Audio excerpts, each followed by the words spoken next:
Okay, so Gale Ebooks we have a limited amount of at this point, but we will be getting a few more soon.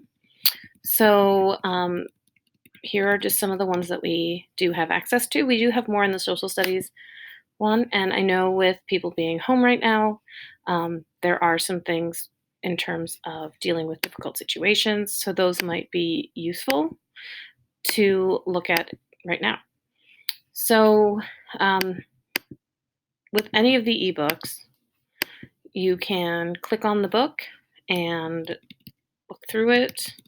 You'll see the table of contents and you can skip around. You can use that to skip to something specific, or you can use the index, the book index, to skip to something very specific.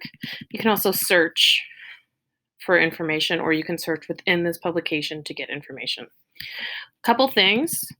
A lot of the Gale products work in a similar way. With this, the ebooks are a little different, but have a lot of the same features. So you can open up the book.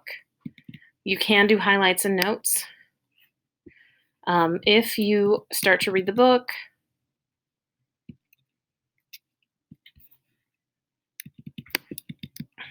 and then you can scan down to read. Okay, so if you decide you want to, a lot of times when you click on it, it will bring up the highlights and notes feature. Okay, and so if you do that, just remember that you need to download your highlights and notes to your drive before you leave the session. So if you do highlight something, it might not let me right now just because I'm already using something else. If you do that and highlights and notes pops up, then you can just highlight and do the notes. And then when you click on that before you leave the session, just download that to your drive.